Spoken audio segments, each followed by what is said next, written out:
मुझे याद है इस साल की शुरुआत में मैंने अपने आप को एक रशियन रिसर्च वेसल यानी कि एक रशिया की शिप में पाया। उस शिप का नाम था सुकाल्स्की, जो मुझे इस दुनिया की सबसे ठंडी जगह ले जाने वाला था। उस जगह का नाम था अंटार्कटिका। हाँ जी, आपने बिल्कुल सही सुना। उस जगह का नाम था अंटार्कटिका। मुझे याद है मेरी जनवरी 13.9 डिग्री लैटिट्यूड से शुरू हुई, जो मद्रास की तरफ थी। तो मैंने मद्रास से अंटार्कटिका तक कम से कम 9 टाइम जोन क्रॉस किए। अब आपको पता ही होगा कि हर देश का टाइम जोन अलग होता है। मैंने 6 समुद्री चेक पॉइंट्स क्रॉस किए और मैं दुनिया के 3 सबसे बड़े समुद्रों को पार करके अंटार्कटिका पहुंचे। और हाँ, मैंने न जाने कितने समुद्री जीवों को भी पार किया होगा। और आपको जानकर बड़ी हैरानी होगी कि अंटार्कटिका पहुंचने में मुझे कम से कम 100 घंटे लगे। अब इन 100 घंटों को मैंने कार से, एरोप्लेन से, शिप से और न जाने किन किन चीज़ों से यात्राएं की होंगी। जब मैं पहली बार अंटार्कटिका महाद्वीप पर गई तो यार मैं बता नहीं सकती वह नज़ारा, वो दोस्त कैसा था। मतलब जहां तक नजर जा रही थी वहां तक सिर्फ और सिर्फ वाइट लैंडस्केप, सिर्फ और सिर्फ आइस ही आइस, सिर्फ और सिर्फ बर्फ ही बर्फ। यार वो क्या सीन था। ऐसा लग रहा था जैसे आसमान और धरती दोनों यहीं मिलते हैं। और तुम्हें पता है, कई 100 साल पहले अंटार्कटिका और इंडिया दोनों सेम लैंडमार्क थे। अरे हाँ, मैं सही कह रहा हूं, दोनों सेम लैंडमार्क थे। अच्छा, आपको मेरी बात पे विश्वास नहीं हो रहा तो चलो मैं आपको थोड़ी सी हिस्ट्री बताती हूँ। आज से लगभग 650 साल पहले दुनिया में 7 महाद्वीप नहीं थे। दुनिया में साउथ की तरफ एक सबसे बड़ा महाद्वीप था जिसका नाम था गोंडवाना। लेकिन अफसोस ये है कि गोंडवाना आज के टाइम पे मौजूद नहीं है। लेकिन हाँ, जहाँ ये 650 साल पहले गोंडवाना था वहाँ पे आज का अंटार्कटिका है। वो बात अलग है कि उस समय मानव जाति नहीं थी और उस समय तो जाने कितने प्रकार के जीव जंतु पाए जाते थे। लेकिन अब यह गोंडवाना नहीं रहा। लगभग 500 साल पहले डायनासोर पृथ्वी से विलुप्त हो गए। उनके विलुप्त होने के बाद गोंडवाना भी टूटने लग गया और दुनिया में नई नई प्रजातियां, जीव जंतु और मानव का जन्म हुआ। अरे यार, कभी जाओ अंटार्कटिका, घूमो, देखो वहाँ क्या क्या है। वहां जाने से तुम्हें इस दुनिया का इतिहास पता चलेगा। तुम्हें पता चलेगा सच में सफेद माउंटेन्स किसे कहते हैं। तुम्हें पता चलेगा कि नए नए जीव जंतु कैसे होते हैं। अरे एक बार ही सही, लेकिन अंटार्कटिका जाओ और देखो अपना इतिहास, अपना भविष्य। जिस दिन आप अंटार्कटिका गए उस दिन आपको पता चलेगा कि सच में पहाड़ किसे कहते हैं। और यहाँ आने से आपको पता चलेगा कि दुनिया में ना जाने कितने प्रकार के और जीव जंतु रहते हैं जो आपने कभी देखे भी नहीं होंगे। सच में यार, यकीन ही नहीं होता कि ये सारी चीजें पृथ्वी पे 100 साल से भी पहले से मौजूद हैं। मैंने आपको अभी थोड़ी देर पहले बताया था कि इंडिया भी गोंडवाना का हिस्सा था, पर मैं आपको एक चीज और बता दूं कि जो हिमालयाज है ना, ये भी गोंडवाना से अलग होने के बाद, एशिया से टकराने के बाद बने। मतलब इसका यह है कि ये जो पहाड़ है हिमालय, आज यह सिर्फ और सिर्फ इसलिए बने हैं कि जब इंडिया गोंडवाना से अलग हो रहा था तो नॉर्थ में टकराया और इसी टकराने से हिमालय बना।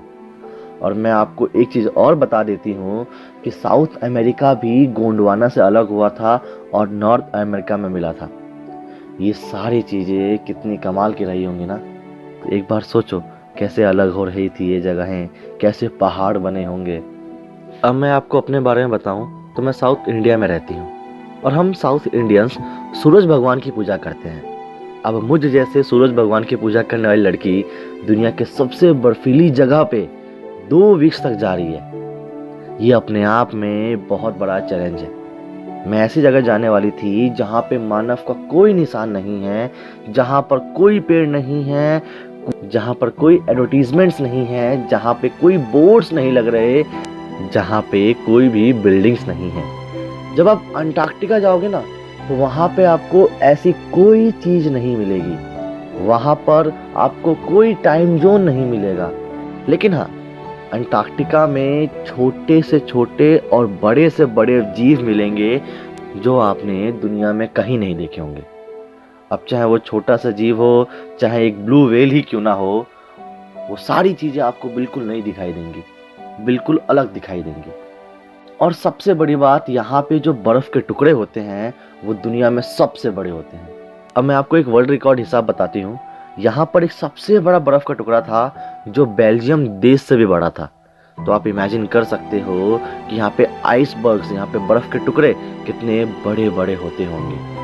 आपको एक बात जान के और हैरानी होगी कि यहाँ पे 12 घंटे बाद रात नहीं होती। यहाँ पे 6 महीने दिन रहता है और 6 महीने रात। और यहाँ पर जो सबसे ज्यादा मिलने वाली चीज है वो है खामोशी। चुप, बस और बस यहाँ पे ये खामोशी ही मिलेगी। इस खामोशी को तोड़ने वाली सिर्फ 2 ही चीज होती हैं, या तो बर्फीला तूफान या पहाड़ से गिरता हुआ बर्फ का टुकड़ा।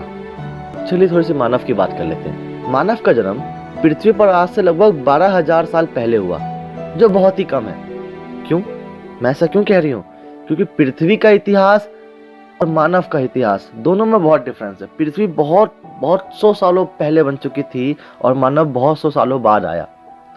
लेकिन इस 12,000 सालों के इतिहास में हमने, इन द सेंस मानव ने, पृथ्वी पर भौचाल मचा दिया। हमने गांव, कस्बे, शहर, महाशहर ये सब बसाने से इस पृथ्वी को अपने कब्जे में ले लिया है।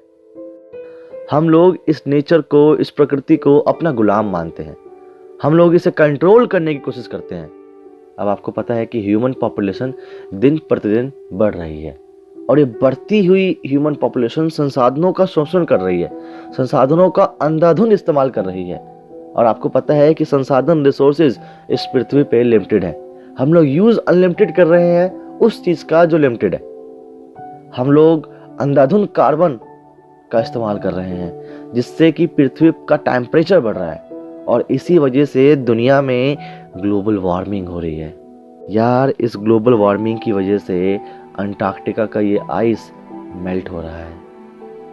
कहीं ऐसा तो नहीं कि एक दिन सारा अंटार्कटिका मेल्ट हो जाएगा? नहीं यार, नहीं, ऐसा नहीं होना चाहिए, नहीं होना चाहिए, बिल्कुल नहीं होना चाहिए। चलिए थोड़ी सी मैं अपनी बात कर लूं तो मैं आपको बताऊं कि मैं अंटार्कटिका क्यों जा रही हूं। तो दरअसल मैं एक प्रोग्राम में जा रही हूं। उस प्रोग्राम का नाम है स्टूडेंट्स ऑन आइस। इस प्रोग्राम के अंदर हाई स्कूल के बच्चों को दुनिया की सबसे एंड वाली जगह पे ले जाना है ताकि वो वहां जाकर खुद देख सकें प्लेनेट की ब्यूटी, वो देख सकें अपॉर्चुनिटीज, वो ढूंढ सकें मौका कि आप यहाँ क्या कर सकते हो, वो ढूंढ सकें प्लेनेट के लिए रिस्पेक्ट। इस प्रोग्राम पर मैं 6 साल से काम कर रही हूँ।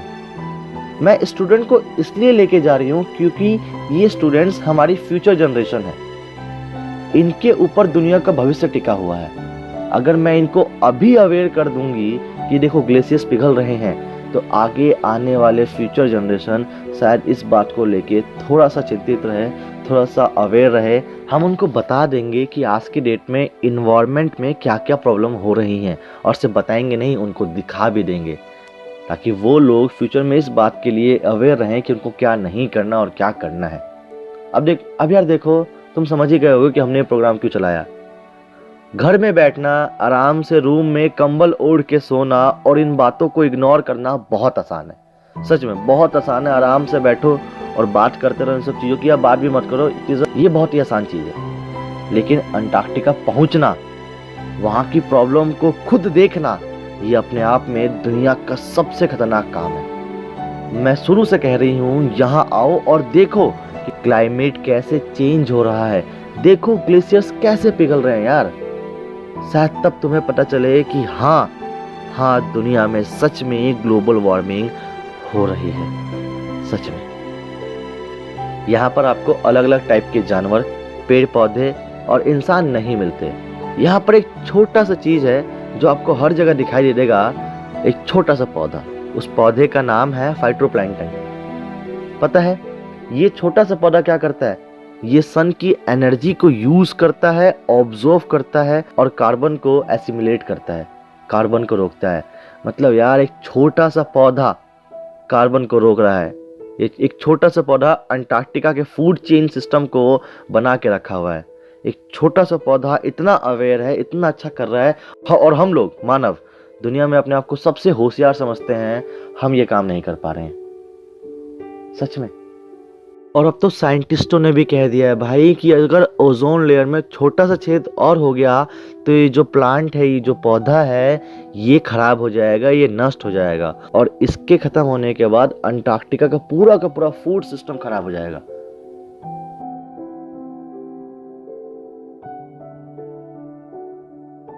चलो मैं आपको ना एक लाइफ का फंडा बताती हूँ, एक लाइफ की बहुत इंपॉर्टेंट लाइन बताती हूँ। जरा उस लाइन को हमेशा अपने जहन में रखना।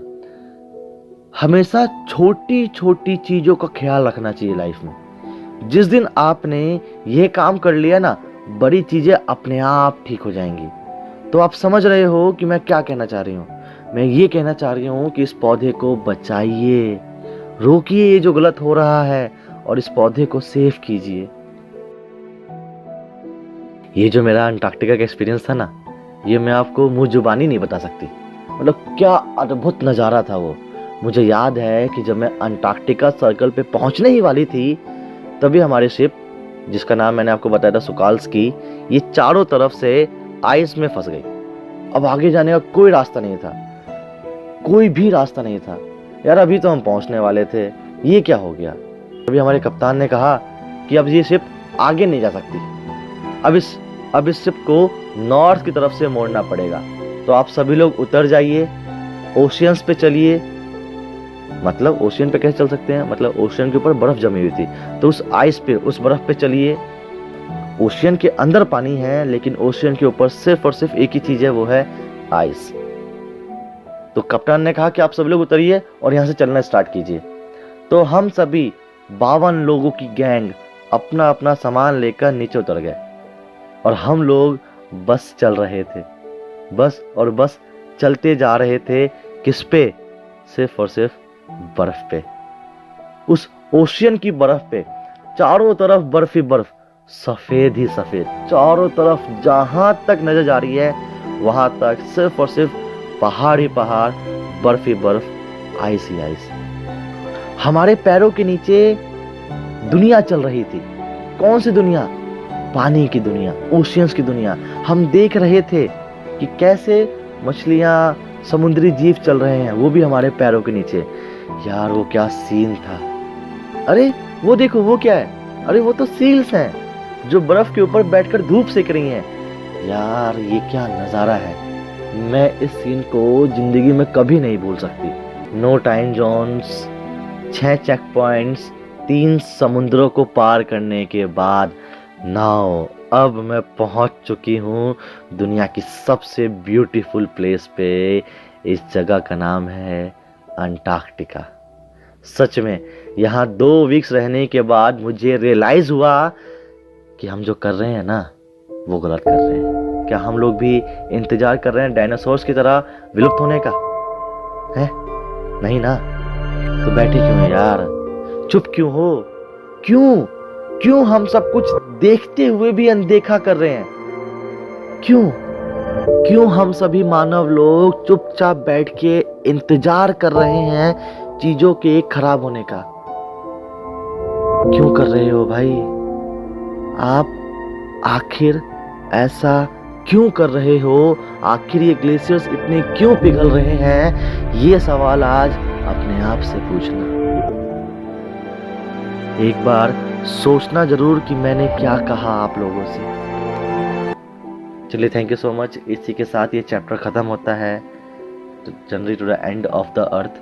बहुत ही ब्यूटीफुल चैप्टर था, मज़ा आ गया मुझे भी पढ़ाते हुए भी, और आप लोगों को भी अच्छा लगा होगा।